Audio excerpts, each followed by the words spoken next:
Number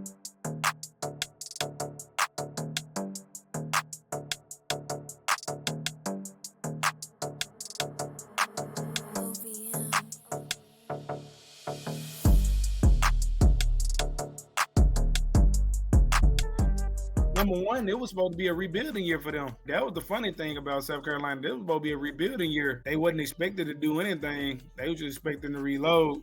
But yeah, I really rock with what South Carolina did, how they did it. The women's tournament, obviously, in everybody's mind, was better than the men's. Who was in the championship for the men's? The two best teams. Literally, they've been the two best teams all year, probably for the past 2 years. So it's just they've been consistent. And so they setting the bar for other people. And they showing you that one and done stuff ain't gonna get it on this level as far as like winning in college basketball.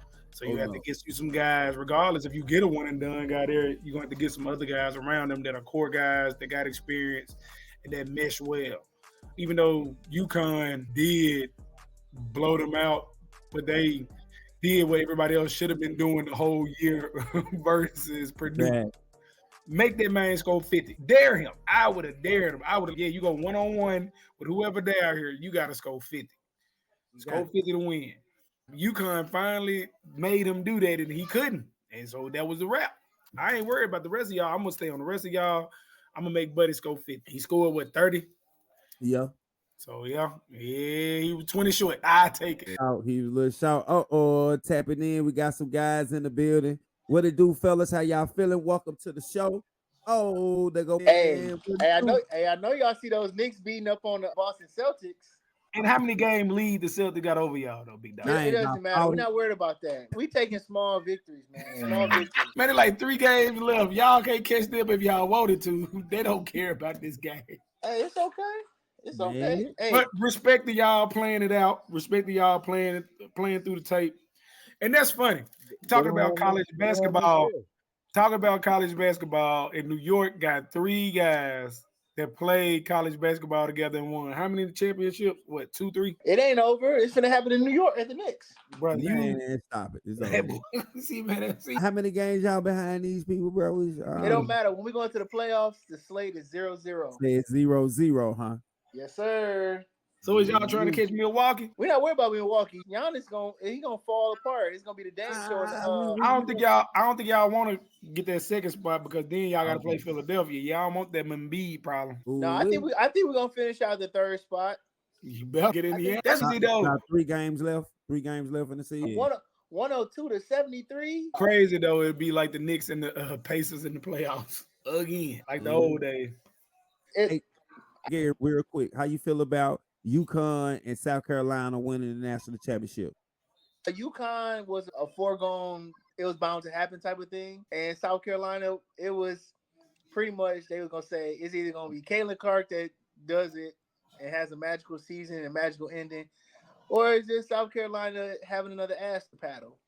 So it's both expected. Both things were expected. I figured UConn was going to beat Purdue for the simple fact that old Buddy was the only dude they had, the center. And, once he doesn't have 60 points and everybody else help get another 30 or something like that, it's like UConn is just going to outshoot them outside the perimeter and win that way and play good defense. And with South Carolina, I was just like, if Caitlin Clark does score everything, they're going to lose. It was foregone. It pretty much was as expected. But I will say this, though. I will say the women's was a lot more exciting this year than the men's. Easily. They said this. Of course, as you said, South Carolina, they won their 3rd up on the Don Staley. And there was just too many bodies. Like, it was just too many bodies for Iowa. Once they got through their first rotation of Kate Martin, Stuckey, and Clark, once they locked them down, it was over with. But on the flip side, Don Staley had full wireless. She had Tessa Johnson coming off the bench, and it was just too much. So they was able to contain it in the first half, but as you saw, their 3rd quarter, South Carolina just put the foot on the gas, and it was over. So, AD, South Carolina is like Alabama. Like, they don't look as good as advertised in the first half, but come the second half, it's just a masterful plan that just unveils itself.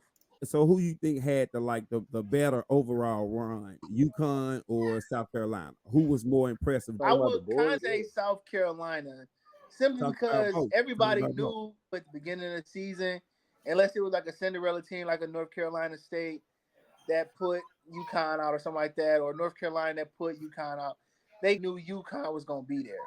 Whereas South Carolina, to go undefeated and go against one of the biggest women players that's going to come out of women's college basketball, I think that's a little bit larger of an achievement, because if you look at it on the flip side, say Caitlin Clark and them won that game, then they say, oh, Caitlin Clark was the only person that could hand South Carolina an L, and she did it beating LSU last year, and then she beat South Carolina this year. It would have been a huge uproar. That's why I say I think South Carolina winning was probably a little bit bigger, because to me, UConn was pretty much, it was just rolled out. It was just, you had to wait just for everything to fall into place.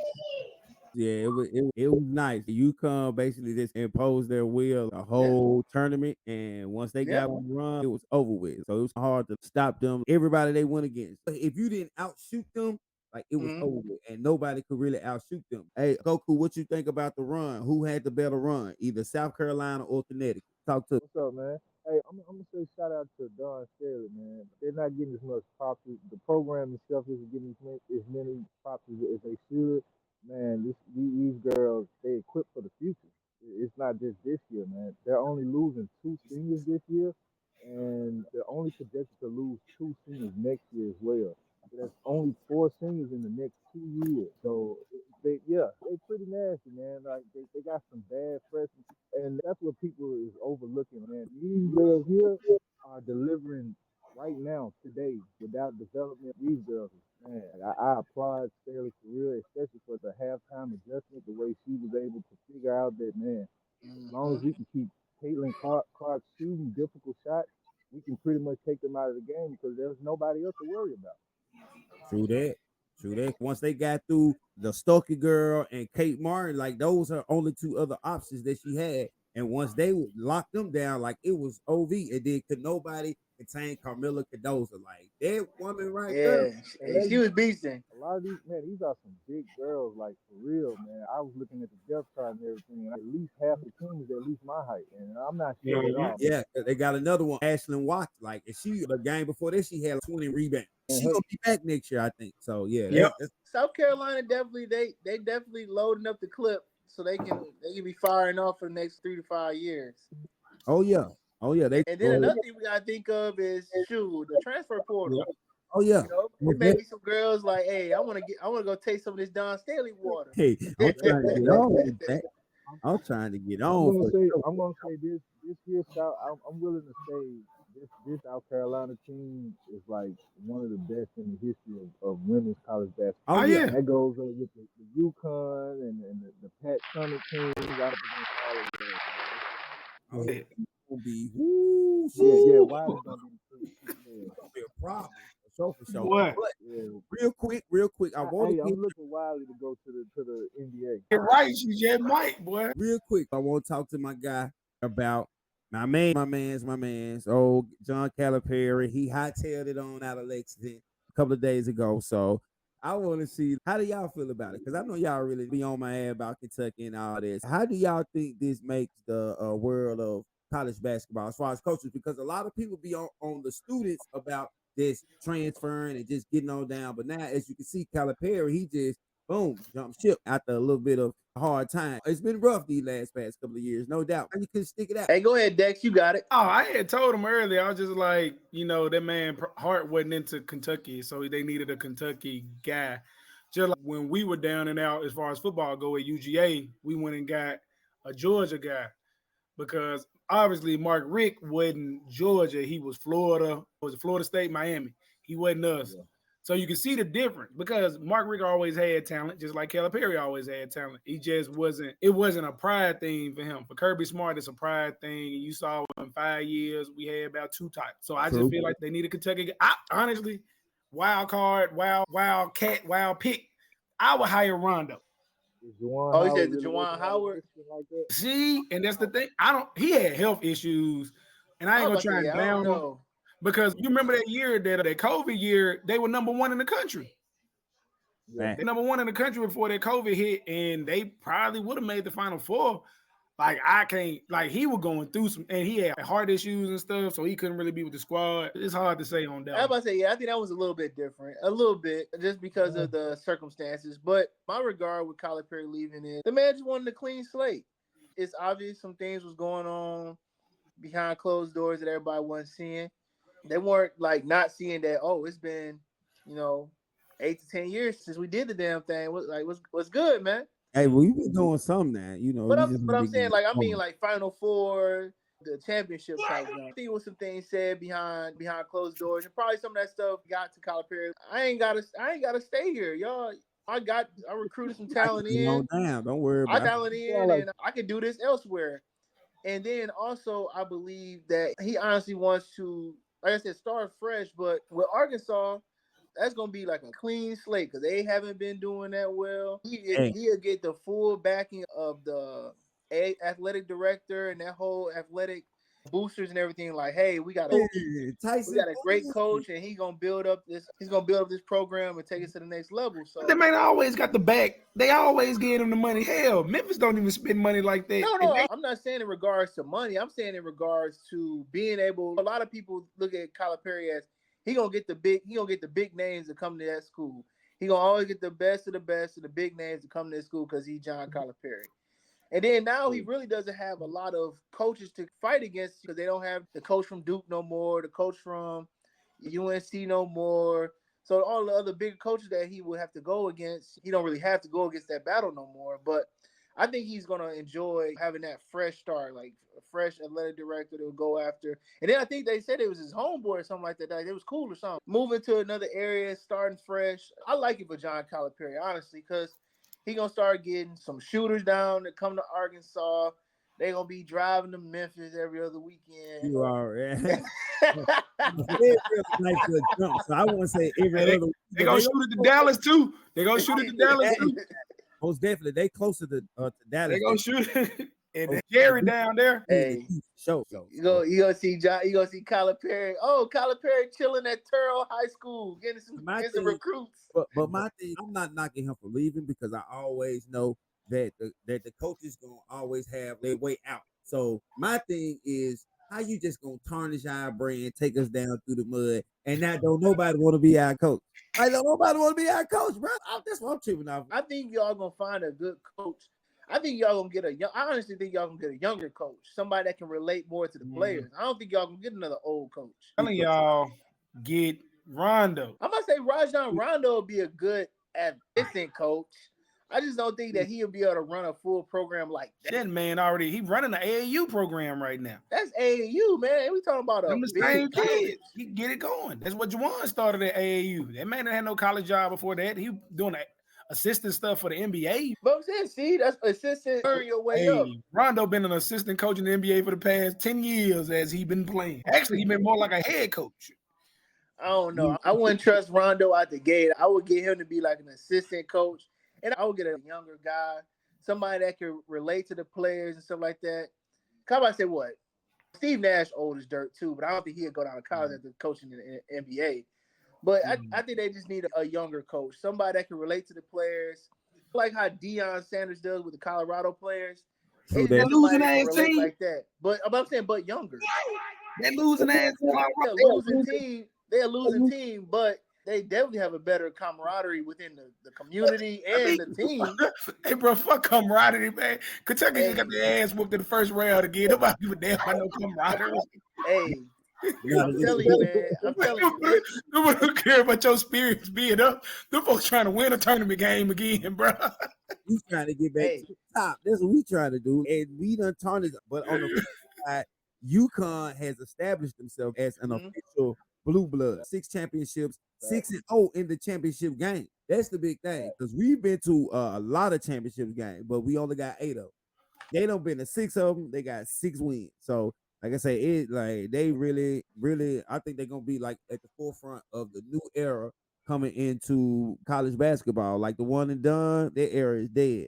You got to get you some seasoned vets, transfer portal, some graduate and hey, hit the ground running. So before we leave, Caitlin Clark, do you think that her game will translate to the WNBA game, and can she like elevate the WNBA, like just say a LeBron James type situation or a Michael Jordan type situation? Can she be that superstar for the WNBA? Somebody tap in, talk to me. She need an in between game, and she need to really work on keeping a. She can pass on a college level and getting them outlet passes and all this stuff, but them outlets ain't gonna really be there like in professional ball. She's a great college player. She is. If you say she isn't, you lying. But when it comes to playing against people that day in and day out been doing this for 10, 12 years, and all these people are like a hungry dog fighting for a bone, like it's different. And you gotta number one, you gotta make the roster. She gonna make the roster, of course, because she already selling tickets. But it's actually being effective enough to change the culture. Yeah, and I don't like Diana Taurasi, where she's been playing 20 years and she's made in there. But it's really gonna be on the younger players. It's gonna be on Asia. It's gonna be on Caitlin. Yep. It's gonna be on Angel Reese. Bumake. Gonna be on Stewie. Hey, people forget about Stewie. Oh, But she lethal. Lethal weapon, like Danny hey, Glover. 4 years in college, 4 national championships. I think she lost 2 games, maybe in Lethal 4 weapon, years. bro. Lethal weapon. Lethal Man, weapon, that's inside, outside. Larry Bird now, because they pretty much market her going against Aja Wilson like Larry Bird versus Magic Yeah, last year. true. Like I'm gonna Caitlin, she speak to gonna get the a spot. elephant in the room. What you say, Drew? I'm gonna speak to the elephant in the room. I don't believe Caitlyn is a good enough leader like that. I don't think she Mm, leads like a lot. And I believe that part of her game is what's lacking, and that's what's not going to transfer over to the league like that. Because I've Yeah, seen her attitude, like her frustration with missed shots, people with missed assignments and stuff like that. And I basically saw her go into this little shell, you know what I'm saying? Where she wouldn't talk to nobody. She thought the whole game was on herself, and then realized, man, I got to get my teammates into this. yeah, I can't save them. We have to save ourselves, type of thing. yeah, And she wasn't doing that, and I believe that's why South Carolina just rallied around them because they all everybody on the team put the game on their back. And with yeah, Iowa, it felt like Caitlin was trying to do that by herself. And I don't yeah. think that's going to really be successful in the majors like that, man. But she got a great support system because, like you said, she going to a team with another number one pick that went to USC Yeah, and was under Don yeah. Staley and the league rookie of the year, 20 and 10, tough, and she a leader at a young age because she was a leader all pretty much all 4 years over there in South Carolina. Yeah, it's gonna be. but that Yeah, shot that Caitlin has, that can't mhm, be taught, and she rolled with that. She has a shot, man. And I don't yeah. think that's Hey, going nowhere no time soon. Whether she's retired, whatever. hey, D. In the words of the great Kanye West, honey, it's not going down. It's not going down when she get to the league. I'm telling you, yo. Hey, Hey, I'm telling you, when she gets to the WNBA, they are not. They are gonna let her take them little half court shots. They don't care about that. right. And But breaking when she, news, D. Breaking news. What's Y'all that? got a new head coach. It's Mark Pope from BYU back in the game. Caitlin Clark's game is not going to transfer into the WNBA. Diana Taurasi said, "It's levels to this shit." What she was doing in college, she didn't get past the pinnacle of the best team in the WNCAA. So now when you go to the league, they not finna have every time she steps at the 3 point line, it's gonna be somebody in her grill. All they coming off screens and getting shots, she gonna be fading away every night. I get you, but here go the thing, bro. Especially when it comes to selling. This when the WNBA finna start mimicking the NBA because they Oh, have yeah. selling points now. They got selling points now. They used to sell team ball. They finna start selling super. So they Yeah, need her to work. So that she gonna get yeah, some they calls. Yeah, I'm not talking about her getting calls. I'm talking about simply because you gotta think about it. When I think about her, the person I try to compare her to is Steph Curry. Like her coming off screens and like that and just pulling shots like that. I don't think that the game is as fast in the WNBA. So I think that the women will be able to slide a little bit more and get and be a little bit more have a little bit more coverage when you're trying to take those shots, other than the ones where she like shoots and fades to the side. So I honestly believe that her shooting is going to be good, but I'm saying I don't think she's going to get looks and all those wide open shots like she got in college, because none of that worked against South Carolina, and they still are just a college team. So when you get to the league, like Diane Taurasi said, it's levels to this shit. The defense is about to be 3 to 4 to 5 times harder. And then the games be sometimes back to back. Then you gotta travel. It's gonna be on a whole nother level. So you having a 15-point night, you shoot 3 for 4 from the 3, and you gotta get on a plane and fly to the next city. Your next night you might go 0 for 9. And then after that's gonna hurt your spirit. You're gonna go 2 for 10. I don't think it's gonna transfer. And I didn't see enough of her. I didn't see enough of her driving to the basket to know if she can even finish at the rim that often. What? I got a question. Hey, just for G. So Sabrina Ionescu, you know her, right? Yeah, from Oregon. Yeah, I know you know her. So Come on now. So we know on her first year, 18 points, right? You thinking that Caitlin gonna do more or less than 18 points a game her first year? Less. Sabrina was bigger. She was way bigger. Sabrina 5'11", bro, and 165. Caitlin 6'1", 180. Sabrina she looked bigger. This woman is a scorer, G. You think she ain't finna get off? She gonna get off. I don't see it, man. They probably finna rewrite the rule book. Yeah, they finna. Ain't no way. Now if they gonna start if they gonna just start making shit up as they go along with her getting in the league, then yeah, she may do a finger roll for the 3-point line to get a 3-point play. I see her spreading the floor, man. I think her taking those long distance shots and everything, those are gonna get the ratings up, man. It is gonna change the game. You pretty much looking at Steph Curry in the women's league. It's gonna change something. Yeah. Exactly. She gonna get them shots. She gonna get them shots, and they're gonna change some rules.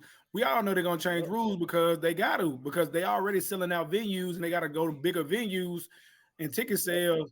As soon as they found out she was going to the Fever, they sold out for the season, and they got all their games. They like pretty much nationally televised games. So yeah, some calls. She finna get. They're gonna keep her on the floor. They're gonna protect her because that's the bag. Angel Reese. That's Angel Reese the bag. Angel Wilson the bag. Stewie the bag. Sabrina the bag. Yes, it's gonna be more about faces instead of teams. So it's gonna be more NBA than WNBA, and so y'all just better get ready for it. I ain't saying that I brought up Sabrina to bring up that I feel like she can 16, 17, 18 points. That's her threshold that first year. By second to third year, probably 25. Yeah. Who we talking about with 25 the second year? Caitlin, my boy had to get in the camera on that one. You said, hold up, that's a little too much. What you think? What you think by second, third year? What she gonna be putting up? Her by second, third year? She probably be putting up a dub. Come on, man! I'm telling you. Hey, I said I was about to say that. I don't see her eclipsing 25 until I'm gonna say like the fourth year at least. I honestly think she's gonna be more. I think she's gonna be more of a passer. I was just about to say that. What I think her is gonna go up. I think her passes are gonna go up. Yeah, it's gonna be a mean pick and roll game because you got to pick your poison with one of the best young centers, the best young point. So with that being said, she might actually look better because she's gonna be passing the ball a lot more fluidly, man. Mm-hmm. Yeah, I don't see she ain't got no in between game. So I think the main thing that teams are gonna try and do is chase her off that three and make her drive. And I think that's what Diana was talking about, because when people trying to chase you away from that 3-point line and make you drive, and they're going to see what she can do with that ball. And that's why I feel like she's going to struggle. But I still feel like she's going to get them open shots, because as long as Aaliyah is screening, it's going to be about 4 or 5 open ones. You just got to make them. Oh, yeah. You just got to make them. So it's going to be exciting to see when she does go ahead and take that leap to the next level. But I just wanted to see if y'all thought like maybe saying she would be a superstar. But I honestly think that they're going to like focus their offense around her, and with the pick and roll, I honestly think she may be able to hit Sabrina about 18 because she's gonna be able to put up the shots. She's gonna get the shot because everybody want to come see her. So they're gonna focus their offense around Kayla Clark to put up shots, just like Steph Curry. Because, like Drew said, she is gonna be the Steph Curry of the WNBA. So make sure you stay tapped into that, because we always stay tapped in over here at the podcast with the Barbershop Vibes. So shout out to y'all for joining us tonight. I got my guys Big Dex in the building. I got the Tricky Trey in the building, G Hal, and I got my boy Goku in the building. What it do, Jew? What it do? How you feeling? Oh yeah, we rocking. Yes, sir. So next up, I gotta jump into past weekend. We had the showcase of the Immortals. We had the showcase of the Immortals. We had WrestleMania 40, and it was going down. Like they say in Texas, it was going down, Jack. We had Bailey, she got the title. Zane got the title. R-Truth and Miz got titles. My boy Jay rolled on Jimmy twice. Hey, it was going down. So I just want to know, my boy Dex, tap in, man. Tell me what was your highlight on WrestleMania 40.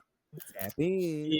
Yeah, man. Our truth, man. It gets no more must-see TV than the 52-year-old man. Come on, man. That man is an ageless wonder. Like to be doing something like really at this level since the mid 90s.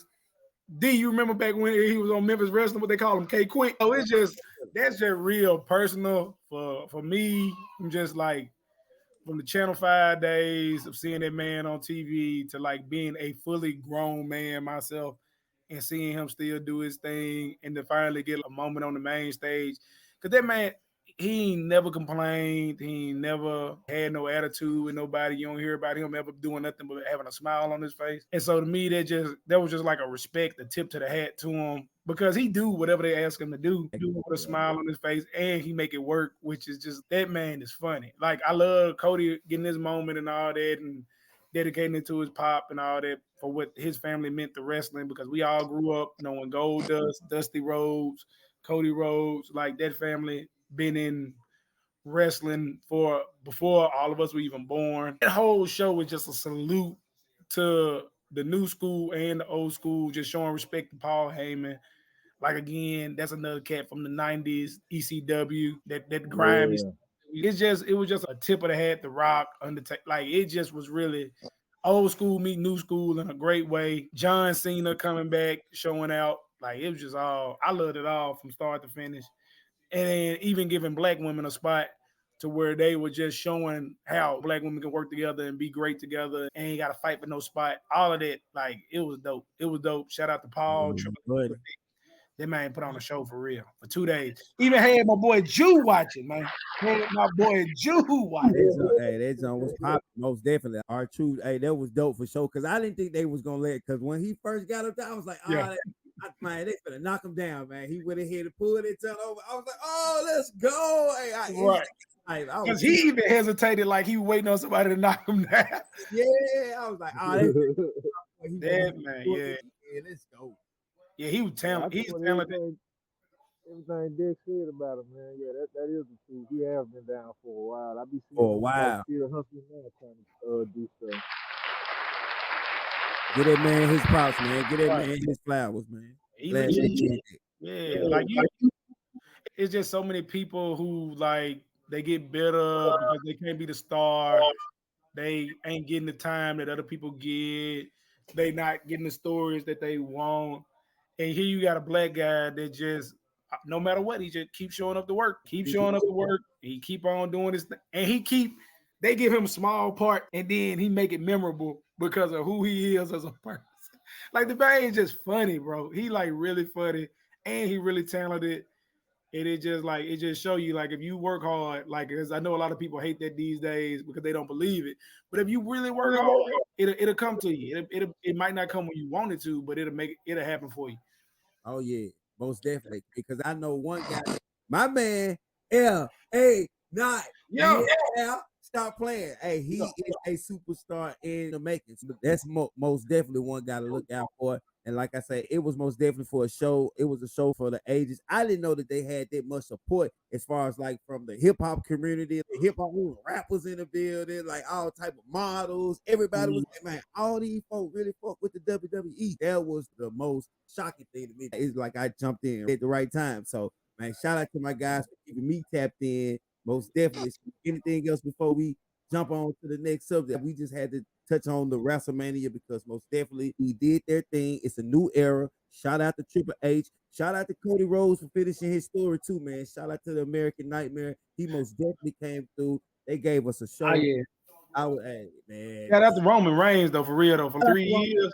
3 years though, 3 years carrying something like to be the person. No matter if you don't like the way he did it or how he did it, but 3 years to keep people plugged in and make people care. like most people really quit giving a damn about something like after a year or two, because people were tired of the Golden State Warriors after their second title. Like people were like over them, and like people still, they ain't even been around any longer. They still like over them now, and it don't really make sense. And people over LeBron James, and people are over KD, and everybody be always looking for that new thing. People are already mad at the Kansas City Chiefs. Exactly. And like, so it just, when you got something that still keeps people glued in to what you're doing, you got to get them their flowers, because it ain't no telling when people gonna quit caring, especially in sports, entertainment, TV, just in general. So shout out to Roman Reigns for keeping people like watching their TV and want to see what he was gonna do next. Y'all stay tapped in to WWE as we stay tapped in over here at the podcast with the Barbershop Vibes. So back to the NBA, I want to jump into something. Basically, the regular season is over with. Got about 3 games left. Playoff race is heating up. But I want to wrap with y'all. We're going to wrap about the playoff race in a little while. But I want to talk to you guys about the Golden State Warriors, y'all. Can the Warriors, y'all? They've been up and down all year long, in and out. Draymond is Clay, self-faint by itself most nights. Can they do what they need to do to ultimately get into the playoffs and somehow win a series? Somebody tap in. Let's talk about it. Oh, excuse me. Can they win a playoff series? Do y'all think that? And once they Nope. get, It's Steph Curry. Yeah. Steph Curry. I'm just gonna be real with you. You can't count him out until he's out. Just like Tom Brady, you're not gonna count him out until he's out, man. Yeah. You can't give him a chance. You can't leave the window open. You can't leave Yeah. the crack. You can't leave the door unlocked. Somehow you're gonna get in. Yep. do that. He like mold, man. Once he in your house, boy, you damn near got to burn it down to get him out, because you give him an opening, he gonna do something with it. So yeah, you can't never count him out. You can't count none of them veteran teams out, especially the Warriors. They got a core that's been together for all their NBA career. Every last one of them NBA career, they played together. So they know each other, and especially they know how to lock down in the playoffs. So that's why it's really dangerous for the Lakers to play them in the play-in. It's really dangerous if the Lakers lose or whoever else got to play them next, because I really feel like they're the primary team that can offset the Denver Nuggets because of their scoring. Like they get in the first round. I think they were the last team to eliminate the Denver Nuggets, wasn't it? They were the last team to eliminate the Denver Nuggets from the playoffs, right? They sure were. Yeah. So you get them at 7, playing against Denver or wherever Denver at is a tough out, because like you said, Curry the equalizer. Any night to be 30, 40, 50. Again, we were tuned in from 2015 to 2020, 22. We saw what the man could do. You give him time, that man gonna make it happen. And so yeah, I'd never disrespect them and say that they don't have a chance, because they got that core 3 and they got a coach that's seen it all as a player and as a coach. So yeah, they got a chance, more of a chance than most people. True that. Yeah, what you think? You think they got a chance to win the series? Man, the thing with the Golden State Warriors, like I said before, man, they're just not a good basketball team right now. I just don't see it. I think Steph, for them to get to the next round, will have to put them on like a Jan Sport, the old school backpack. Keep him on his back. I swear, I don't see nobody else helping to carry him. But that's the given, though. But I'm saying, think about it. For the play in, who would they probably have to play? The Lakers. Yeah, the Lakers. Then So you telling me if you get a healthy AD, that's a wrong if. Exactly. If you get a healthy AD, you got LeBron playing out of his mind, and then you got D'Angelo Russell cooking. You think Steph can? Nah, Steph ain't carrying that load like that. And Clay about 1 foot in and 1 foot out from the nursing home. Draymond, he on his way to WWE. So I just don't see it, man. You forgetting a key factor that the Lakers actually are like top 5 in giving up most points to point guards. Man. Okay. So out of all point guards, like you're giving up points to Steph Curry. You want to give up 45 points to Steph Curry? But Drew, think about it this way: if Steph put up 50, if Bron put up 20, if AD put up 25, and D'Angelo Russell put up 25, That's more than Steph's 50. That's a lot of ifs that you're talking Man, about there, Jay. whole But lot of I know it's a lot of ifs, but I'm saying at any night, LeBron and AD both can put up double doubles in the 20 and 10 ranges. But So, damn, Your point, but look, your point is any given night they can go off. I'm telling you, every night they allow points to the point guard. but then that goes back to the Caitlin Clark That's thing. going back to AD actually stepping up. If AD doesn't step up the way he actually needs to, But they Goku, already have the backcourt. Dude. If AD doesn't step up, that means they get some boards as well. And if you give Draymond at least 6 or 7 boards in a game, come on, man. yeah. I just got a question for you. G, you feel like Golden State a better team this year or last year? Ooh. I'm gonna go with. I would say last year. Oh, cool, because they won more games this year. I'm just checking because they won more games this year. I think they played better last year though. They just had less injuries last year. That may be the case. That may be the case. And Draymond had less CTE last year. Hey, we don't do no clutch sports bashing over here, brother. You got to keep that to a minimum. Paul said he You did want to name a key player in that matchup, though. I think Andrew Wiggins. I think it all depends on whether he's healthy or not. Test LeBron, and if he ain't, like you said, LeBron is gonna go the fuck off. He got mental health issues though. They said somebody was sticking his old lady, so he had mental health issues. Man, ain't no telling what it is. I'm just saying, man. I'm saying by the time he suit up and get on the floor, he worrying about, dang, somebody got my old lady bent over in the private box. Watch out, brother. I'm saying that if Kuminga could actually get some bodies on, now that's somebody I think is gonna be nice. Kuminga is the one that has to step up because Steph gonna get his. Yeah, of course. I'm almost positive Steph gonna get his, and even if Clay is coming off, he's gonna get his as well. Okay, Goku, I asked you this question then. Let's go to the conspiracy theory people. Which team do you think that the NBA wants to have to continue their games to play? LeBron or Steph? They want it's not either or. They clearly want LeBron to play more than Steph. Oh shit, man! That man, I'm just saying that man 20 years in, man. Everything a bonus as far as him playing more games in my mind. Because you don't know they want LeBron. They want LeBron to run it up. They both won a championship in the past 4 years. Man. Yeah, so I don't know. I think they want Bron in there. They want Bron to continue the path of this greatness path with the year that he's having. So then next year when his son come in the league, they can go to the Knicks and do something that nobody's ever done in a long time. It's Thursday, bro. It ain't Friday, bro. It's Thursday. Put that hard stuff. Say the hard stuff for tomorrow night, man. Like you can't be drinking like that today. You gotta wait for the weekend, brother. Wednesday was yesterday. Wednesday was yesterday. You whatever you put in that cup, man. The absence or whatever you got going on, and the hard stuff. That boy got that peyote in the cup, boy. You gotta let that go, man. Hey, I'm telling y'all, man. LeBron, Savannah James, Bryce. Who the hell gonna leave? Who gonna leave a nice, cool, breezy beach city to go to Gotham City? Nobody ain't doing that, bro. This man ain't back on that. Please. They trying to go where it's popping right now. They want to go there.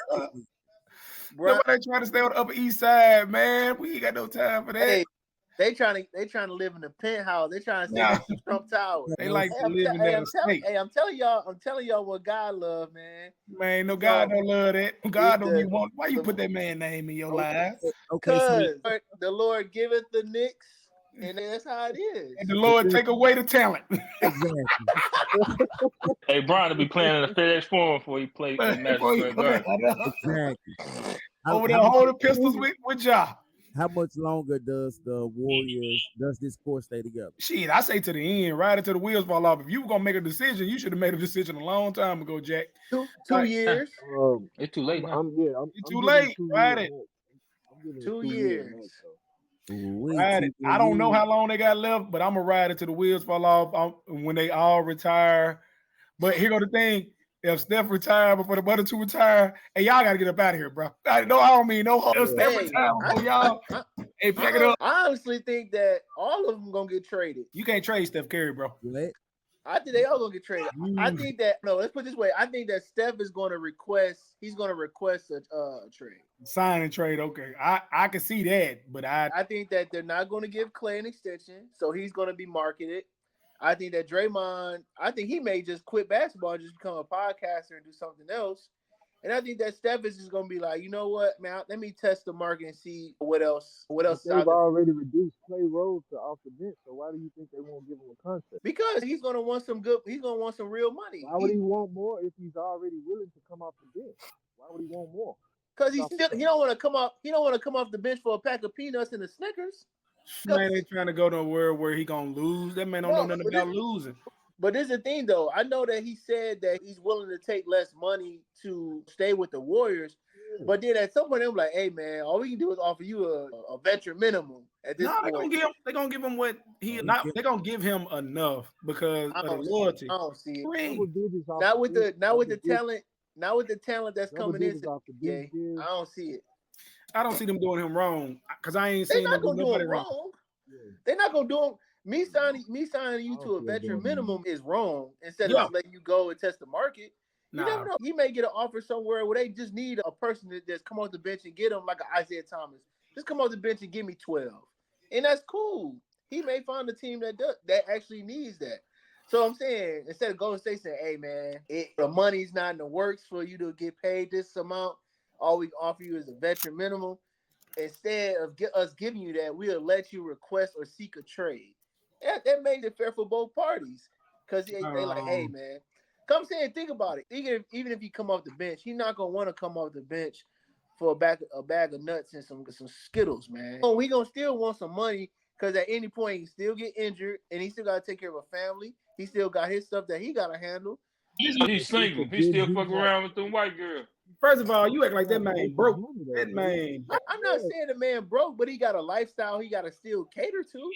Like he's Scottie Pippen out here. I'm just telling y'all, man. That's how a lot of people, especially when you get into that point where your career is getting close to the end.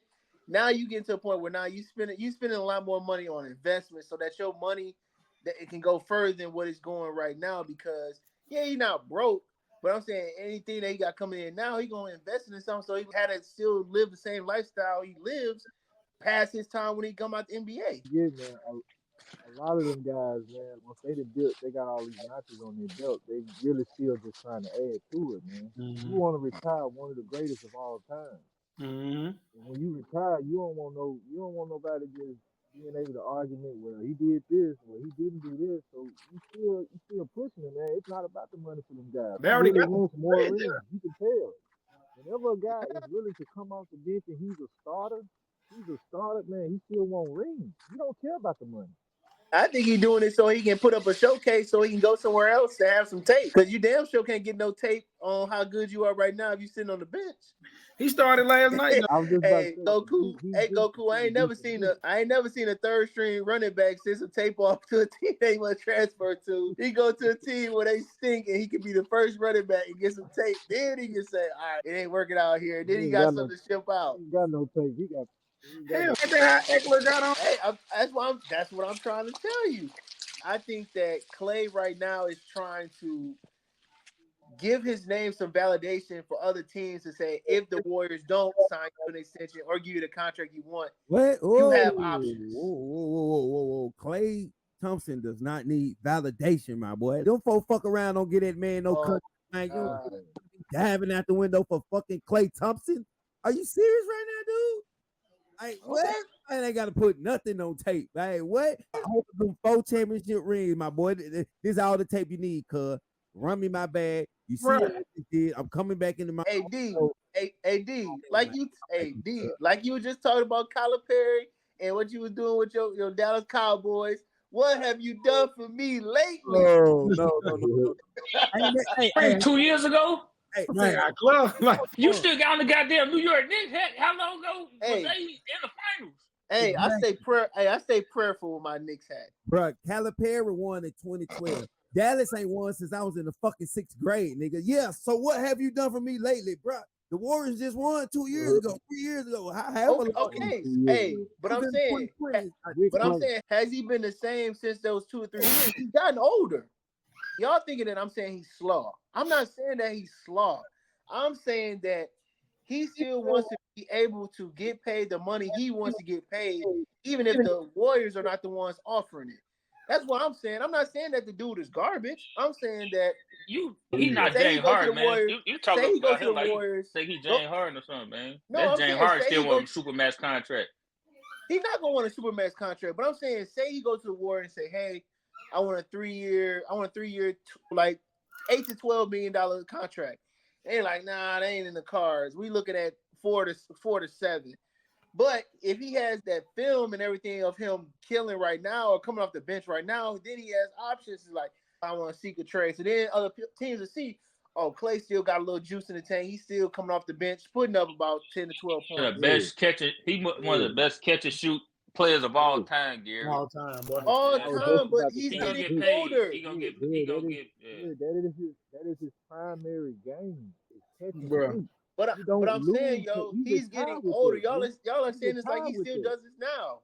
Bro, all that man got to do is hit about 4 threes a game, and he gonna earn that money, whatever money that he get. Easy. And that's a 3 a quarter. 1 3 a quarter. You saying he can't hit 1 3 a quarter? Stop it. Probably 2 attempts a quarter.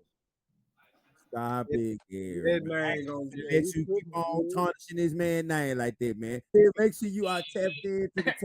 But right now, you over talking about Jalen Brunson, the first ballot Hall of Famer. Gary on something tonight. This man got on the New York Knicks hat with the Philadelphia shirt. The 76ers shirt. Hey. Okay. Oh, yeah, we let it slide. Yeah. Okay, lift it up. Let me see something, man. Because I'm he's talking like Ben Simmons right now. He's talking like Ben Simmons right now. I thought he lost a bet. Hey. So we're gonna leave it right there for right now because we're gonna get into the total playoff picture on both sides later on. But right now, I want to pick y'all brain on what y'all think possibly could be the top player rivalries in NBA history. It's a lot out there, y'all. We got Magic Bird, we got Kobe Duncan, we got LeBron, we got Durant. It could go either way. All of them are great, all of them entertaining and influential in NBA history. But I want to know where you rank some of these in your mind. I need somebody to tap in, talk to me.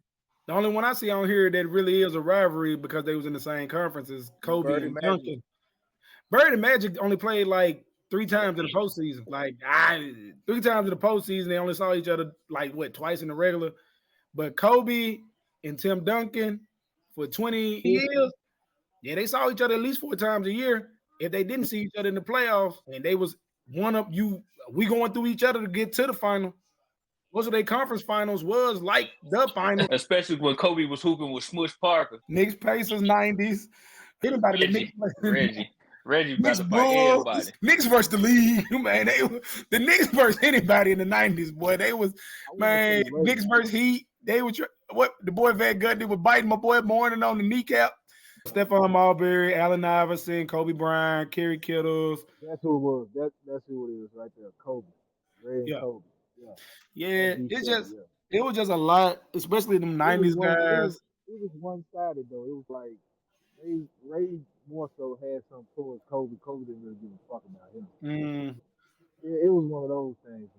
But aside from them, I'm gonna say David Robinson and Shaq. I can see that. Yeah, again, they go with that Lakers Spurs. That's real life. Really, the Knicks versus anybody in the 90s though. Like it was just like, especially Indiana, and then the Heat. I'm like, man, everything was a fight with these folks, man. Yeah, I'm about to say, I remember the Knicks and the Pacers and the Knicks and the Heat. I definitely remember those games for sure. You know what? One I was just watching earlier was Robin and Shaq. Yeah.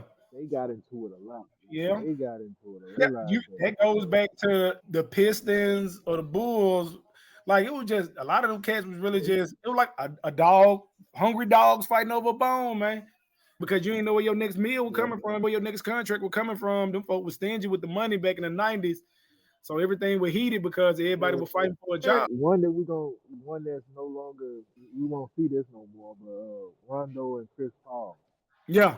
Ooh. Man, that's just AAU. Them folks ain't like each other since AAU, man. I'm going to say San Antonio versus Oklahoma. I can see that too. That's going to be dope.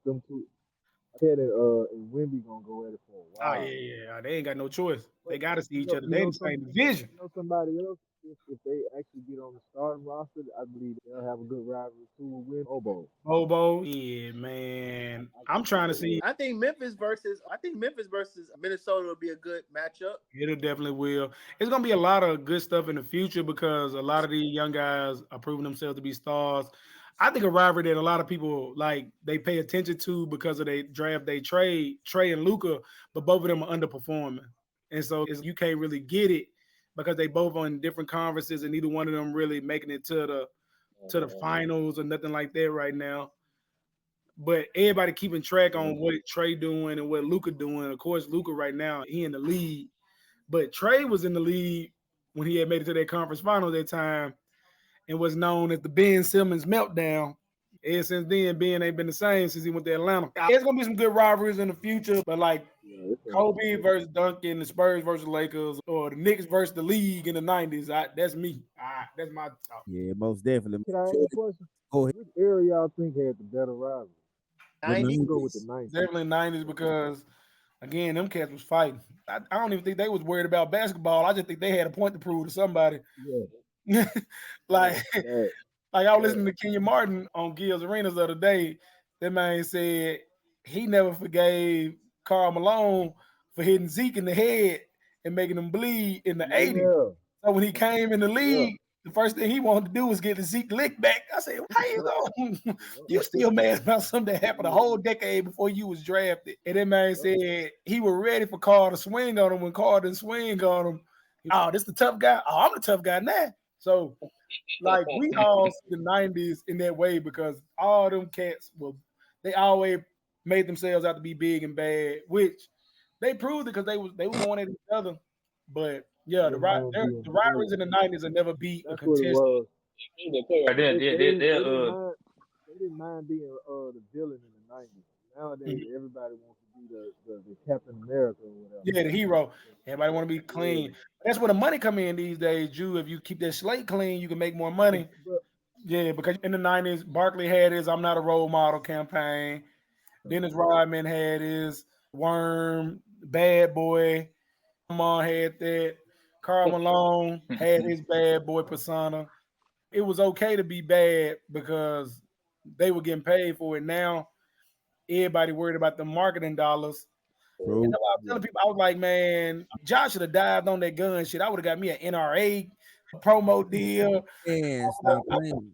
I would have got up with the gun guys, man. Look, First Amendment right. I would be like the white boy. Real quick, shout out to my guys. Once again, it's your boy, Mr. D. We are in the building, rocking live with the Tapped In Sports Podcast. I got my guy Big Dex in the building. I got the Tricky Trey in the building. I got the Live 5 in the building. I even got my boy Jew Goku in the building. So you already know we are rocking like a cut-off stock, and you understand me. We are live every Saturday, 7 p.m. on YouTube. So make sure you are liking, sharing, subscribing to the channel. So before we lead to the NBA, quick question. We all know that Giannis just recently got injured.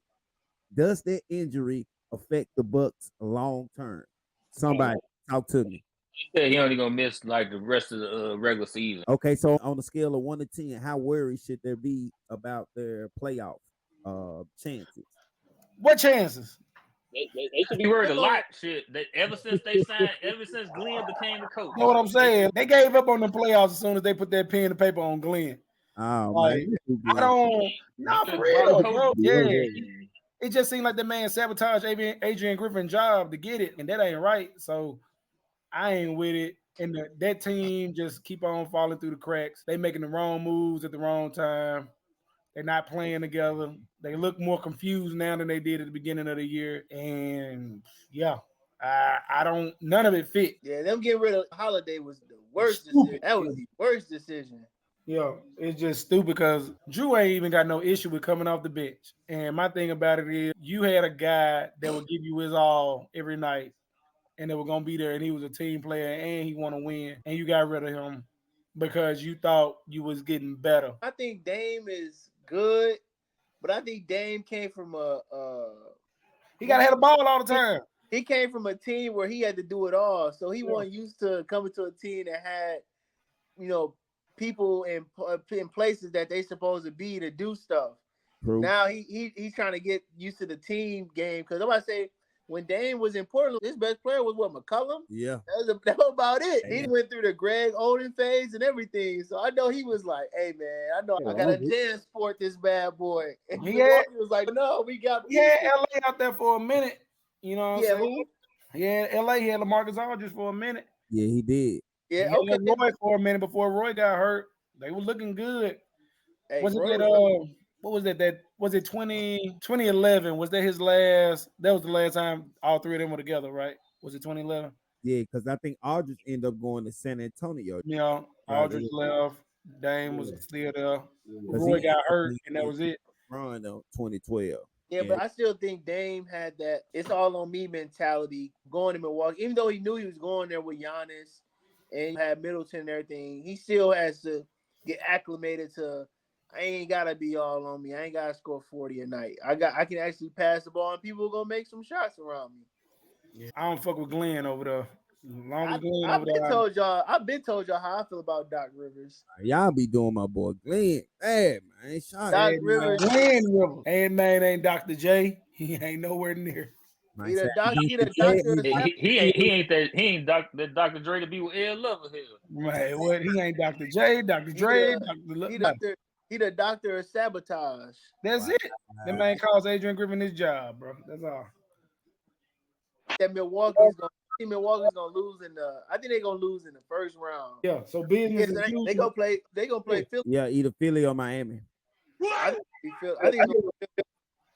yeah, it's gonna be crazy. It's gonna be crazy, but I want to leave the NBA for a second. We're gonna get back to that because, like I said, we still gotta break down this playoff picture. But I want to jump into the NFL because the NFL has been busy staying in the mix, even though it's the offseason. A lot of free agents have settled in new places, but there is one that is still in negotiation with his team and others. That's T. Higgins of the Cincinnati Bengals, y'all. And this young man right here, he is a star for sure, a star for sure. I want to get y'all opinion on where y'all think that brother Higgins should land next year. Should he go back with Joe Shiesty them in Cincinnati? Should he try to take a little bit less money? Because at the end of the day, we already know we chasing the bag. And he did recently also request a trade from the Bengals. I know that's going to cause a little friction right there. So what do you think should be next for him next year? Somebody tap in. Chris Ballard needs to get on the phone right now because the coach definitely need another. Well, y'all ain't got nothing. So y'all worry about rebuilding. Y'all just worry ground up, brother. Start with the offensive, defensive line and work y'all way back. You don't need no wide receiver when you ain't got nowhere to throw it to him. Hey, I honestly think that what's gonna happen is what's been being exploited to us right in our faces. I think that somehow, some way, they gonna switch him and some draft picks to get Jefferson to go to the Bengals and get him to go to the Vikings. Ooh, I sure thought about him going to the Vikings. I think that Cincinnati with them not having the great run game with Joe Mixon no more because they got Singletary now. I think that because they just re-signed the tight end. I ain't gonna say it was great. I'm about to say he was carrying a rock for him. It's gonna be a complete difference when they see Singletary running it compared to how Mixon ran for sure. If I was him, I ain't even gonna front with you. If I was him, I'd try and find my way to get to the Jets as long as that good old boy stay healthy. Aaron Rodgers find a way to get to the Jets. You a perfect fit for him. The Jets gonna already have too many targets next year. They got Brock Bowers that they gonna draft. To me, which makes the most sense. And then they got old buddy Garrett. They got Garrett over there. It's only one football, and then you got to run the ball still. So I don't see it happening. That man played in Cincinnati. He already know that he ain't gonna be the target every time. You acting like this man expecting to get. He's not gonna be in the top 3. He ain't been in the top 3. That's the whole reason he leaving. Last year. In Cincinnati, wasn't he the second option? No, I thought he was third, fourth. I thought he was the second option. He was the second option. Don't do him like that. Yeah, but I say he was the second option. Then it was a tight end. I don't think he was second. He wasn't as available, so Tyler Boyd got a lot more touch. I'm about to say he was the second option. Yeah, because he had the most catches don't mean he was the second option. No, I still think he was. I still think if in the routes and the plays that they were calling, he was the second option. Yeah, when Chase would go out, they would put him in number 1 slot. Yeah, exactly. So I think he was definitely number 1. But back to what I was saying, If he was to go to the Jets, he would definitely be the third option because number one is definitely still gonna be Garrett Wilson. Number two, I know they're gonna draft Bowers, and he's gonna definitely be the second option, especially with you having Aaron Rodgers. And then three, with that offensive line, he gonna dump it off to the running back. So he's gonna be a fourth option there. So I don't see it working with the Jets. If he goes to Minnesota, he is the number one option damn near every play. I don't know now, Jack. They just had that rookie. Oh, Jordan Addison? Yeah. No, Addison to take the back seat to this one. Yeah, man. Addison steering in the driver's seat last year. Hey, I think he was only in the driver's seat because Jay Jettis was getting double teamed. So he was the only he was him pretty much one-on-one with whoever he was going against. Exactly. If they get T. Higgins to go there, it level out the playing field. How about say who's the Vikings tight end? Got old buddy, what's his name? Yeah, Hodgson. Yeah, I about to say they got to do it for the Lions. He's still gonna get his touches, but I think that he's a lot bigger, he's a lot stronger than Addison, so it automatically makes him a number one if he goes to the Vikings. It would be okay to see him with the Jets, but I don't think it'll make sense, especially leaving a team where he was the second option to go to a team where he would be the third or fourth option. Because it's honestly just that's how it is. Shit, as long as the bread right, I don't think nobody care. Most definitely, I think he will be a good. That's less work. I think that's what everybody will do. Less work and more pay. More money. But the only thing I gotta kick back against Minnesota is because we don't know what their quarterback situation is going to look like. So JJ McCarthy, they're going to have a learning curve though. So we don't know is they going to be able to get that chemistry right for them to get on the right foot before the season starts. That's the only kickback against him going against Minnesota. Man, I can't wait. Yeah, because he's looking to be a number one, and he wants that number one bag for sure. I know for sure he's going somewhere where he can be a number one, and Minnesota was the place that automatically jumped off the page because if you look at their division, only thing they're a playmaker and a quarterback away from winning their division because their division can be won any year. And then, but you got to think about Jordan Love. Them is only come up too. So yeah, I honestly think that that the Minnesota Vikings, if they can grow up the quarterback position. Hey, they may have some going because they do have a reliable tight end. They do have a defense. They can stand to plug in a couple of pieces here and there. But I think that what Minnesota would be probably a good spot for T. Higgins. Anywhere else y'all think would be good for Brother Higgins? Come on, tap in. I would love for him to come to the. I would love for him to come to the Ravens, but shit, we ain't got no money. The ball. We ain't got no money. Y'all still think y'all can win by running the ball. Yeah, y'all don't throw the ball. We don't have the money to offer T. Higgins, H. Higgins, A. Higgins. We don't have the money. That's why we getting our wide receivers in the draft. Ooh. I got three possible places he should go. One, I got the Rams. I think that's a good place for him. I got actually two teams in Florida that I think that'll work out good. And that's Jacksonville and Miami. Now, of course, you're going to look at Miami and be like, who they are, stacked and everything. But if you look a little closely, you'll actually see that Tyreek Hill, they're trying to shake that contract. They're in a little bad commitment because they're overpaying them. You can actually get a lot less. You can get the same production without him as they've actually shown with Waddle. So I think T. Higgins down there with Waddle is still an explosive offense. If you can get rid of one of those, yeah, he can go there. Which is very possible because they often overpay and then they try to snatch back the contract and everything. That's how the league is nowadays. Yeah, it is. They trying to hit you with the okie doke. Yeah. Nah, you ain't hit the criteria, big dog. We're gonna go ahead and release you. Yeah, they quick to renege, Oh yeah. So still in the NFL, real quick, we about actually 2 weeks from the day the NFL draft is going down in Detroit. Make sure you are still liking, sharing, subscribing to the channel. Shout out to my guys. We still rocking. We are the Tapped In Sports Podcast. All right. I want to know, with the draft being 2 weeks away, should the Dallas Cowboys draft a quarterback?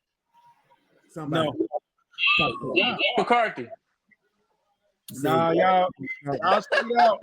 Y'all can't get no better. Y'all can definitely get worse, but y'all ain't gonna get no better. And no quarterback. Not at the moment. Like y'all can bring somebody in for the future, but y'all need really and truly. Y'all need somebody in the middle. He actually drafted quarterback. Don't go off the subject. I'm just saying, y'all just need somebody to plug up the middle. I need somebody to plug up the middle, man. So your boy Michael Parsons can finally go ahead and get out there and knock people out. Me personally, I'm looking at the D tackle from Texas. Man, I'm hoping he could just trickle on down the ladder. Ends too, yeah. Y'all got ends outside linebacker. Y'all got all that. Leading guy and D tackle. Yeah, we should definitely draft a D tackle. Quarterback, we pretty much we squared away on that. Them guys gonna do what they got. They got a great supporting cast with whichever backup quarterback comes in. We got a great receiving core and tight. Man, our tight ends. Come on, man. It's just at the end of the day, y'all can't stop the run, and when y'all go against a team with great running backs like the Green Bay Packers in that play action. We definitely need a defense. Yeah, y'all not a bad team. It's just that spot. It's a glaring hole, and it just creates other issues that become. Back to about the quarterback Trey Lance, I think he's legit, man. I feel safe with him on our depth. That's my question. So you feel like that gonna be gone or something? Oh God, I forgot about. How long does the Trey Lance experiment last? Because I don't know what's going on with that right there. The thing is, when you really look at it, Dak hasn't underperformed yet. If you go by season, Dak hasn't underperformed like one time. He's done his job every single year in, year out. It's just moments he's lost, and we just hang that on Dak's head. But Dak has actually fulfilled his contract to the fullest, so there's really no need to even experiment with Trey Lance. You gotta watch that injury stuff. That's how Alex Smith ended up not being in the league no more. I don't watch it. For me, I honestly think that the biggest, like y'all was saying, at D tackle, I do think it's on a defensive ball that they need to focus on first. Goku was just saying that I agree with him on. Dak statistically has not been bad these last few years. It's just in key moments he just doesn't live up to the moment. But at that point, I feel as if he had to grow into being able to finish games, especially big time games. And I think that honestly, y'all biggest thing that y'all need to focus on now on offense is a running back. I say who y'all got? Deuce Vaughn and who else? How about say Pollard left? So who y'all starting running? Mr. D, I'm back there at the running back this year, my G. You know I'm about to say too, y'all. D, what's y'all got as a pick? What's y'all first pick? I don't think it matters really. I think the Cowboys done prove it don't matter who they put in the backfield. They don't get the holes, as long as they can hit that A gap. Get a hold out or catch that outside. Dex, Deuce Vaughn is not no every down back. They need to run. We got the 24. We got Pacheco over 200. We got exactly. Deuce Vaughn is not over 200. I can guarantee that. But he fast and he can get to that hole. It don't matter. But at the same time, Tony Pollard wasn't every down back either. Nope. So with that 24th pick, where should we go? Probably. 24. I think they should get a defensive lineman. Because then, to me, if y'all get a defensive lineman, but then y'all just get a new defensive coordinator. Stop saying defensive lineman. We need a defensive tackle specifically. We're good at defensive end. You want to call it. But I'm saying the D tackle is on a D line, so I'm saying y'all need a defensive line. Not any defensive. I'm sorry, a nose tackle. You need a nose tackle. We most definitely look it up. Say what you mean, Gear. You need a 3 technique. Two hands down. So cool. You don't think that we need to try to replace Tyron Smith? I think there'll be tackles. I think there'll be tackles in the draft. Y'all can get that afterwards. Yeah. The thing is, we've already actually drafted like this possible replacement in the future. We just don't have them in the same position. But all we got to do is swing them over to the position and actually work out just fine. The other Smith is just as good, man. I don't know if y'all been watching the film. Tyler Smith. Yeah. Hey, question: who's your new defensive coordinator? Mike Zimmer. Mike Zimmer, and I think he's known to run a 3-5. Ain't that the Chiefs old? No, Mike Zimmer was he's the old Minnesota Vikings coach. Vikings coach. He runs a 3-5. So that means Michael Parsons' ass will be a linebacker, not a defensive. He didn't run a 3-5 in Minnesota. He did. No, because they had some Williams brothers on the line. And if both of the Williams brothers were on the line, they wasn't running. 4-3. Detroit has 7 losses. God damn. But yeah, to your point though, if you did want to say we were running the 3-4, we do have the linebacker for that. We But I'm saying y'all still gotta refill for Vander Esch. That what, he retired or what happened? Y'all can run a 2-5-4. You're not getting it. Uh-huh. Vander Esch wasn't available this season as much, so we've already replaced Vander Esch.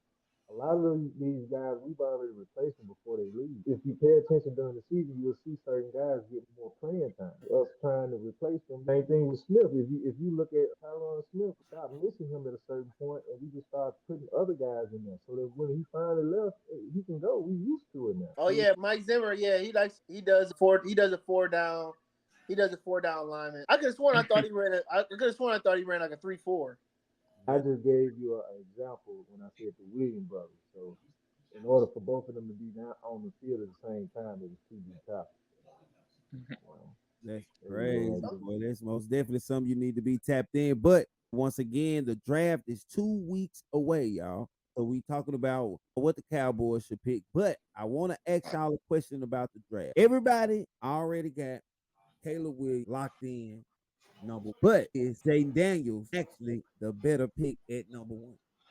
Could you see in a scenario where Jaden Daniels will be better than Caleb Williams at the number 1 draft pick? Somebody, let's chop it up. It makes sense for Jaden Daniels to go first. I don't see why Chicago doesn't see it. Like, why not get a SEC quarterback that won the Heisman over? I'm going to say he's underachieving, but he didn't accomplish much in the Pac-12. They didn't win the Pac. Yeah, but traditionally, Daniels doesn't fit the Chicago scheme though. They want to spread. Daniels is a spread guy, and Chicago, they don't traditionally run like that. They normally do. They're a run first team. That's why I think Caleb actually fits better.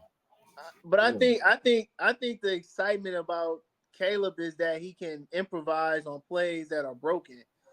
So I think that Jaden Daniels would be the best. I think that he would be the best fit in regards to that kind of offense because of with the weapons that they got coming in as well. I think that he could possibly get back there and be a better pocket passer and hit those dark passes. And I think that Caleb Williams would much rather go to Washington where he can work with his old coach. It don't matter who they draft. They ain't winning number 2 goddamn games. Y'all ain't gonna get no better this year than y'all was last year. The team trash. I was in Chicago. Got some pretty good weapons now. They got some decent weapons. They don't have no offensive line. It sounds like you hurt the way they did your boy. It ain't even about him. Like he wasn't put in no situation to get better. They didn't try and do anything to put a team around him. It's gonna take a while. Offensive coordinator or some shit like that. I don't know what going on. It's okay, Dex. You're gonna be the starter for Pittsburgh. Eventually, but I'm just saying, like the way I know eventually. Give it a couple. I'm just looking at the past 4 years in Chicago. Ain't no bright side to that city at all. Period. Like they're not playing good football right now. They ain't getting a good team. Montgomery left, and he found instant success in Detroit of all places. I'm just saying they're not putting together a solid team. And I don't think they try. Historically, it's a defensive franchise, though. So you're not really going to see anything like you're going to see that defense stiffen up before you see the team develop. Shit, like, they're not going to move forward with the offense until they're sure that the defense is shut down. That's what I'm saying. That defense is ass. So that's what I'm. It's not all the way ass. Now it's just the fact that they stay on the field because the offense is ass. They just showing hey, it's not all the way ass. Cool. They just showing a little crack, huh? Yeah, a lot of crack. It ain't a full moon. It's a half moon. But they got a lot of pieces they got to plug in. It's 1/4 BB. I mean, if your defense shuts down if the opposing team offense gets the ball 10 times, your defense normally shuts them down 10 times. It just so happens your offense sucks so much that they get the ball 12 times. Well, you only shut them down 10 times, that means they're going to score the other 2 times. Hey, Drew, that be sounding good until you actually watch the Chicago Bears play, and they ain't shutting down nothing, and they giving up 28 points in the first half, and then they trying to play in the second half and try and shut something down. It sounds good, but they just ain't that team right now. They best players with their cornerback, old Jalen Johnson. That's their best defender. That ain't never good. That ain't never ever good. I can go down the resume. I definitely see a couple of ugly scores that they've had with games where the final score was like 9. Division games, right? Yeah. Yeah, yeah, you gonna play your division tough. He said possibly. He said possibly. Yeah, you play tough in your division. You see somebody twice. You gonna one game. You better show some gumption. You better do something. I ain't trying to down it, but I'm just saying because y'all toughest games are usually y'all division games. I don't think y'all really played. I don't really think many people gave y'all problems outside y'all division this year. Yeah. Like in the regular season, I don't remember seeing it. I think y'all toughest games were the Eagles, San Francisco, and the Eagles. And I think that's about maybe it. I don't really remember y'all being down much. So I like the division. Yeah, of course, people gonna play tough in their division.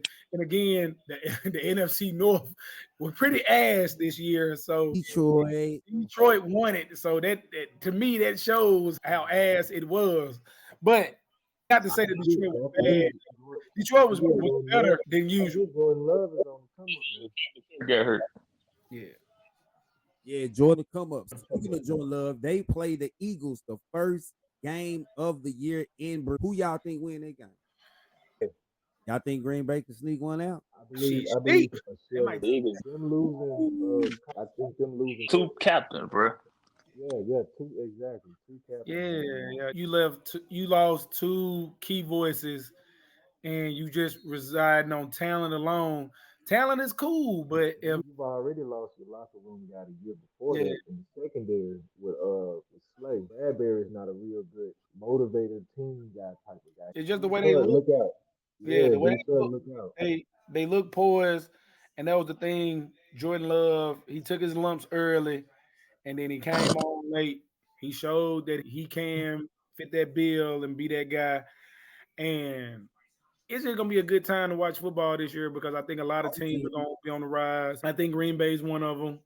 I think the Rams are gonna be on the rise just by what they managed to pull off at the end of the year. I'm excited. The Ravens gonna win it all next year. I don't care. We talking realistic, man. We ain't talking. Derrick Henry gonna rush for 25. We ain't talking fan fiction, bro. We talking realistic. Y'all don't know what to do with talent, anyways, boy. Y'all gonna decide y'all want to throw it 40 times in the playoffs for some odd reason after running it all. Nobody ain't got time for Baltimore no more. Y'all figure out y'all life. What's your team again, Dex? What's your team? Falcons, and I know we gonna struggle. So I'm not worried about it. Hey, don't sleep on old Kirk Dirty. He ain't got nothing to do with Kurt. He got nothing to do with Kurt. It got a lot to do with the other side of the ball for us. Hey, because everybody think they're a superstar until it's time to make a play, and then they all forgetting how to tackle. Hey, cool. Hey, get them the old Ray Charles. Yeah, the Falcons, really? Right. Hey, look. First of all, I can tell you this. Ravens fan shouldn't say nothing because of how many y'all. This man done won 2 MVPs, and y'all done got put out in the first round both sides. Y'all gotta stop. Y'all wasting this whole career. This coming from a person that actually been to a Falcons game last season. It's like literally being in the game. It starts out. It's like a balloon, and you hold it and you let the air start come out like. Yeah, we gotta get to the parking lot by the fourth quarter. That's how it sounds. That's how it sounded. Y'all get so excited. 5 minutes left in the game. We gotta find the car, man. First of all, it's just you trying to get to Centennial Park, man. You trying to get to that Olympic Park and get to the parking lot, man. We ain't got time for all this game shit. We know y'all finna get up. Let's go ahead and get to the car. Get from downtown. I'm telling you, Dex. It was one game. I think Desmond Ritter had walked on the field like this, yo. I was like, yo. I said, he's somebody else's problem this year, Jack. Because he ain't ours. Man. Hey, and dude, it's gonna be just as bad with Kirk Cousins. He gonna have a fucking Walker out there, brother. All we need him to do is long enough to hand that ball off to that man, and we'll be all right. Hey, I hear you. Is hand the ball off to the running back. Hand the ball off, play action. That's all you got to do. 4 seconds exist. Oh, Kirk Dirty going long now. He going down the field now. You know him. Stay intermediate, man. You can't be out here doing too much. Hey, Dex, like I said, I've been to a Falcons game, yo. I see somebody trying to get a little fake. He turned around. He caught one Willie Beam and hit a ball flying in the air and everything. That's enough on the NFL, man. We got one more thing. I want to jump back into the NBA. As y'all know, the season is coming to an end. They got 3 games left, and we have the playoff picture rounding into form. What team do you see on the list is going to dominate? Or what team do you think could be a sleeper that's going to make some noise that people ain't talking about? Somebody tap in. Let's go. I don't know why people are talking about the Magic. They've been pretty consistent since start to finish. I got Orlando winning, making to the second round. Yeah, because they're gonna beat the hell out of Cleveland, bro. I don't mean no harm. They're gonna dust Cleveland. Cleveland failed. They fell off. Yeah, and that It came to the Knicks. that might be a problem for Boston because they ain't scouting. They probably not scouting them. And Don't trust Deuce Daddy. I told y'all that. And every time I see Phoenix is able to be in the playoffs, I'm nervous for whoever got to play them because that's 3 scores you got to stop, and it's gonna be a half court game. It ain't gonna be up and down. It's gonna be half court. Don't disrespect Grayson Allen like that. We know one thing: it's only gonna be one defender or no defender on him at all times. One defender or no defender on Grayson the whole playoffs. So that man should feel right at home. All he got to do is beat one guy or no guy. So he has a very easy job. But yeah, Orlando and Phoenix to me, because I'm like, Bill and Booker healthy is a lot for anybody. And I don't even think Orlando know how good they are because I don't think they've really had to prove how good they are. They just been they've been just getting better and working the whole season. So I can see them like Q said, they're going to probably get out the first round. Because ain't no believe in Cleveland no more. So, yeah, them and Phoenix is my sleeper guys who could probably do something. They don't got to play Denver. That ain't right. That ain't fair. I feel bad for whoever played Denver just because that's not a good matchup. As long as that white guy on the court, it's just a hard. He said last week he won white, though. Exactly. Yeah. My bad. European, the Euro. Oh, yeah. European is white. Oh, Eddie Euro, man. Call it Eddie Euro. Man, right there. First of all, European ain't white because Greek European. And what color is he? He beige. He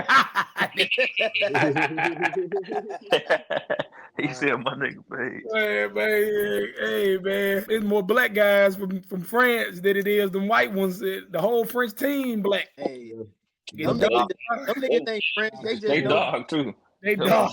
Hey, they not French. They just know French. They just know pretty well. They over there. They in there. Hey, but that's really the sad thing though. I don't think that Joker probably gonna have any real playoff comp until Wembanyama mature enough to be right there with dude the whole time.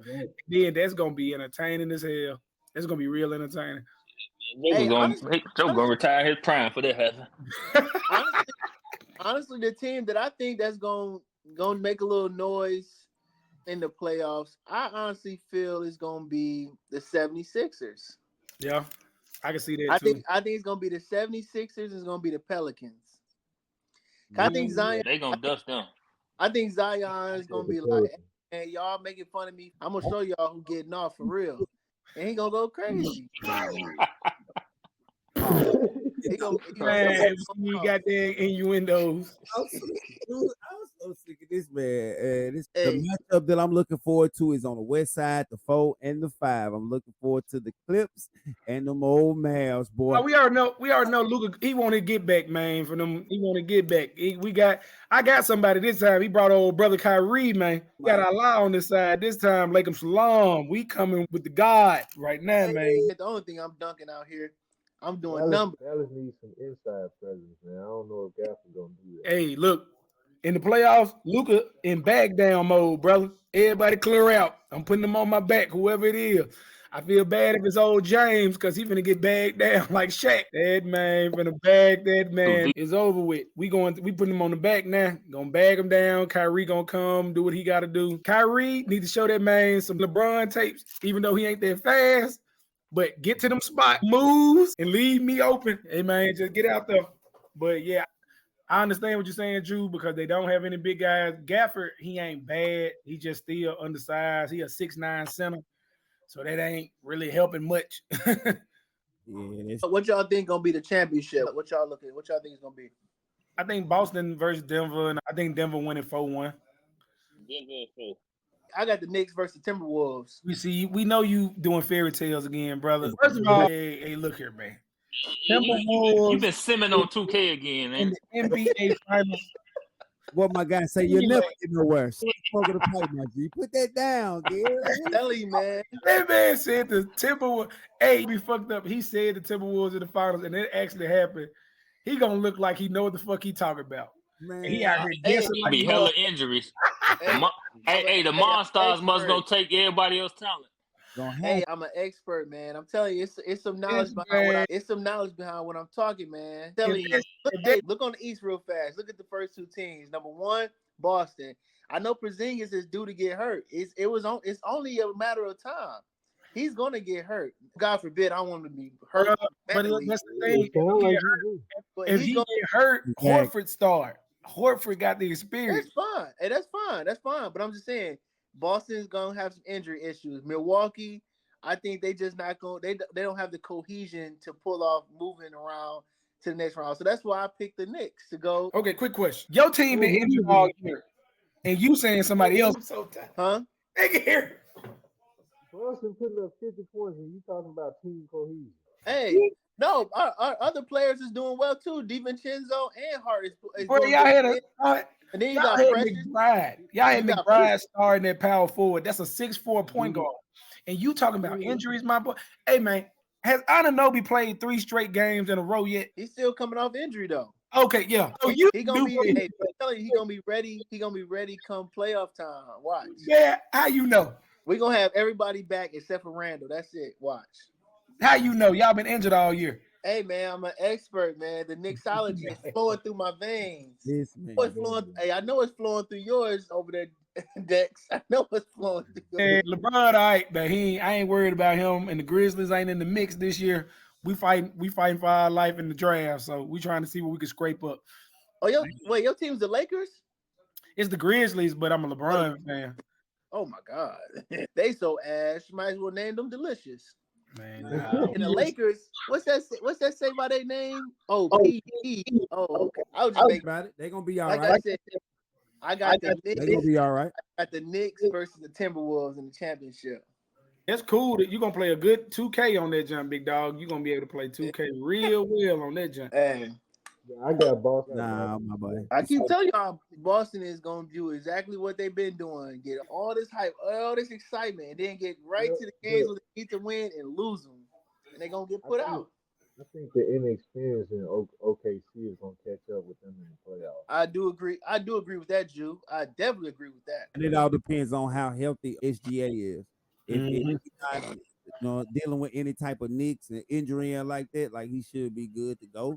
I know they're gonna win at least one series. You got to give my guys respect like that. Like they ain't going like that. So I think they'll get at least one series. But then ultimately, they, like you said, they're just not that experienced. Like they young. That one series, that's gonna be Dallas, huh? No, they ain't gonna have Dallas first. They have the 6th one because Dallas going to get Dallas is the 5. They'll be the Clippers. Yeah, they gonna get the Clips. They be OKC. They gonna get Zion them. So they can get past Zion them. You know what I'm saying? Even though it's going to be tough, but I believe they'll get, you know what I'm saying? They could probably get them in 6 games, and then they'll probably have to get Denver them next. But I say they'll win one, they ain't going to get past their 2nd round. So you got to respect them. But I think they could possibly, if depending on who they draw, depending on what happens in the other series, if they possibly can get past. And if they can get to their 7th game, who knows? That game 7 is a monster now. The 7, hey, in the game 7 is usually where that but that is true. But you know what I'm saying? He came from Kentucky, so he was made for these, you know what I'm saying, these type of situations. Don't do that.